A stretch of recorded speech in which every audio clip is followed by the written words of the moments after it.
So today we're going to get into how to do web development. Now, and I want to draw a quick distinction before we get into stuff. What's the difference between web design and web development? And basically, web design is more graphic design. It means you work with Photoshop, you make the look and the feel of the web page, and then you give it to a developer. They're going to take your look and feel and they're going to make the actual web page for you. The designers don't tend to get paid as much. They don't tend to have as much opportunity to work remotely. I used to be a designer and I moved on to development because it was just a better career to get into. So that's kind of the difference. Also, it's cheaper to be a web developer. You don't have to buy $1,000 worth of Adobe Photoshop software. All you need is Notepad. That's right, Notepad.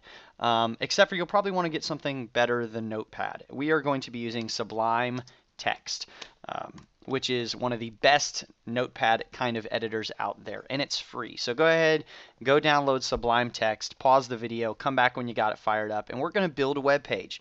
So what we're going to do is we're going to start by creating a new file in Sublime Text and saving it as index.html. As you see here. We're basically, you can call it whatever you want, but the fact that we're calling it .html means that when we open it up in Chrome, it's going to know that it's a web page, so it's going to show it as an HTML web page. And today we're going to be learning HTML. Later we're going to be learning CSS, which is another skill you need to learn to be a web developer. And then later on you're going to learn JavaScript. JavaScript is what, HTML is what puts the content together for your page. But it's going to be ugly because it's just content. CSS is what puts together your style. It stands for cascading style sheets. So basically, it gives look, feel, and style to your web page. But we're not going to cover that today. So what we're going to make today is ugly. Be prepared. We're going to get into style later. And then JavaScript is function. It makes the web page do cool things. Load in data real time, just like Pinterest does and like Instagram. It makes things move around and animate. JavaScript is where things get fun.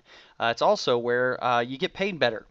If you learn HTML, CSS, you get paid fine. You get paid normal, but if you get really good at JavaScript, people are really looking for people who are good at JavaScript. You can get paid quite a bit, and it's a lot easier to get remote work or very flexible work. So with no further ado, let's get into making an HTML page.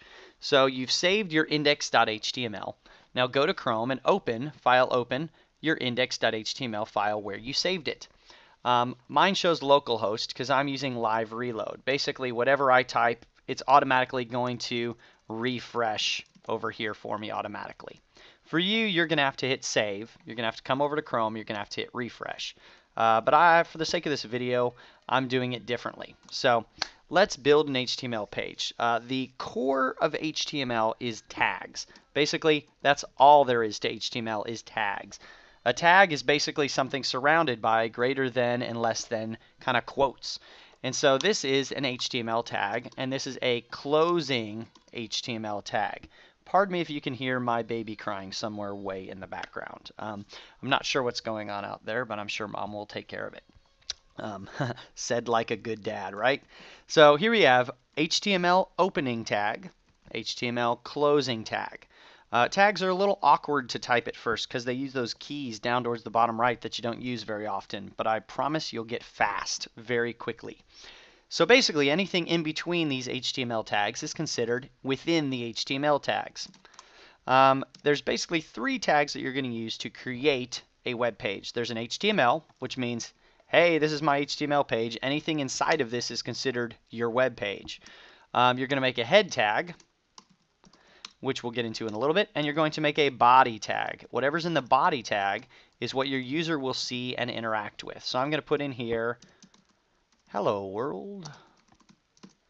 And now I have a web page. Congratulations, you're a web developer. And you're probably thinking, wow, this is kind of complicated. It's all this code looking stuff. Don't worry, it looks like a foreign language at first, but seriously, within 5 times you're going to feel very comfortable. There's only like 10 tags, maybe 20 at the most you're going to use, and they're all tags. You just have to remember a different word. So far all we've actually done is created 3 tags.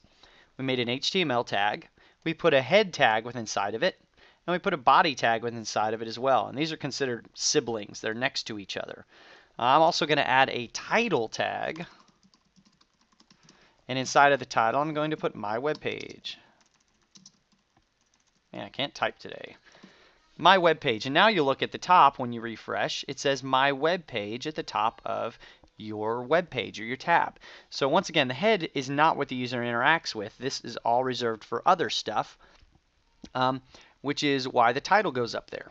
And so the body is what the user interacts with. And we did hello world, and the rest of our example will be adding other tags in here. So let me show you kind of some other tags. This is bold. So we're going to wrap bold, or it's called wrapping it, in B tags. And now you can see that bold is bold because I wrapped it in B, which stands for bold. EM is what we're going to use for italic. And EM basically stands for emphasis. It used to be people would use I. It also works, but that is not the correct way to do it anymore. Do not show a prospective employer that because it's not good. So B is for bold, EM is for italic, and then let's see, actually strong, I can't believe I did this. Strong is what we're going to use for bold. We used to use B, and we used to use I, and we used to use U for underline, but now we use strong for bold, and we use EM for italics. And we started doing this when we started getting into mobile devices, and devices that might not actually have the capability of rendering bold or italics. And so we needed some other way to let the user know, or maybe it's a screen reader, that you should display it in whatever way you can. So, but for the most part, strong is always bold, EM is always italic. That's about all you need to know. So we've covered bold and italic. Now let's get into a critical tag, the A tag. That makes a hyperlink to another web page when you click on it. So we're going to make A, google.com, and guess what? It doesn't go anywhere. That's because it doesn't know where to go. One thing that some tags need is what's called attributes. We've defined an A tag, but this A tag doesn't know enough about itself to know where to go. We know what's inside of it, google.com text, but we need to know where to go, so we're going to add an href attribute. You add an attribute by doing equals and then a pair of quotes. And whatever's inside of the quotes is setting the href. So google.com. There you go. And look, magically now I'm underlined and I have that purple color because I've been to google.com before. And look, I can now go back and forth from google.com to my web page. All like that. You're now a web developer. It's tremendous. So let's do another tag, an img for image. And this one needs to know what the source of the image is. I'll leave that blank for now. And that's all an image tag is. For the source, I'm going to go look something up on Google. And let's just look up an image of Simon Cowell. Sure, everybody loves Simon, right? Why not? Let's view image. I'm going to copy the URL. Why won't you let me close? I don't know. Okay. My computer's acting strange. Hit save, and look, there we go. Google.com link, and a nice link to Simon Cowell's website. Let's see if I can close this. There we go. So basically, that's your core tags. Another thing you'll probably notice is these are not coming onto new lines like we've typed them out. At first, that doesn't make sense, and it seems very bad. But later on, you'll realize it's very, very good. How HTML works is it does not recognize anything except for how you program it to go. So unless you say it with tags, it doesn't know what to do. And that's because these things can get huge, or sometimes they'll get word wrapping like this, and it just doesn't know what to do, so it's not going to make any guesses for you. If you don't say line break, which is a BR tag, it doesn't line break. So there we go, I added a BR tag, and now it's bold. Whoops, I want to add another line break, because right now Simon Cowell is on the same line as all other friends. So I'm going to BR. There you go. So now we got, this is bold, line break, this is italic, google.com, line break, and an image. That's kind of how you start structuring your web page. And you're probably thinking, this is ugly. This doesn't feel like building a web page. But this is about as complicated as HTML gets. For real, I'm not making it up. HTML is not much more complicated than this. You just have to remember a few tags, a few attributes like href and source, and that's about it. I can show you a few more tags here. UL is something you'll use a lot. That stands for unordered list. And inside this, you'll add LIs. So here I've added an LI, which stands for line item, item 1, item 2. And now you'll see we've got our, I'm going to get rid of Mr. Simon. Nobody likes to see him for very long anyway. Okay, there we go. So now we've got an unordered list, which by default is just going to display with bullet points. Item 1, item 2. You can style these a lot of different ways, and so you're going to use the UL a lot. Anytime you have a list of items, you're going to use a UL with LIs inside of it. A drop-down navigation is a list of items. You'll use UL-LI. An actual navigation is a list of items. You'll use UL-LI. A list of MP3s in a fake MP3 player online. ULs with LIs. Another thing very similar is OLs.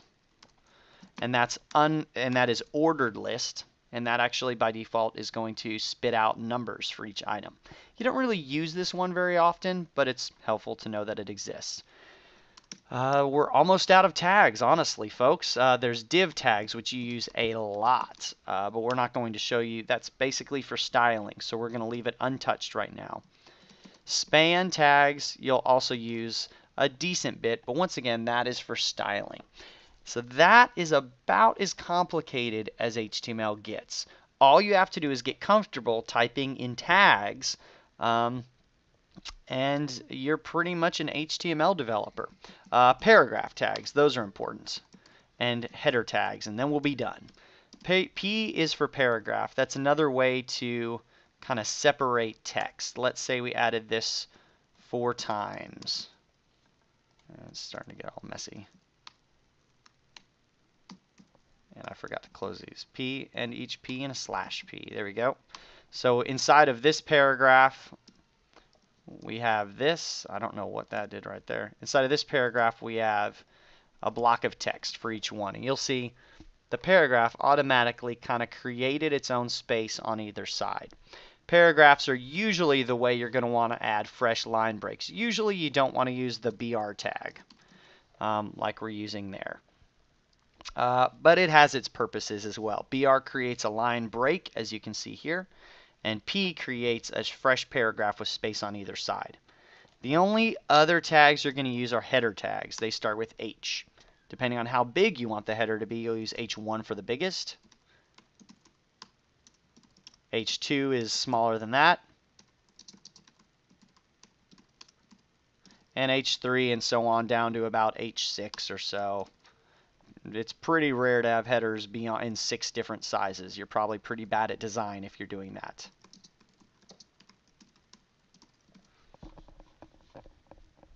And when it refreshes, there you go, big, not so big, not really big, and then we're down to our normal text. So that is HTML design. So our next thing, we're going to cover style, so you can actually not feel like a fake developer. You get to feel like a real developer in the next one as we start to style our things. CSS gets a little more complicated, so I'd encourage you take a little time, make some links, make some different web pages, and just have fun with HTML for a little while before you move forward. In our next one, we're going to do a little bit more advanced HTML, and we're going to do a little bit more style.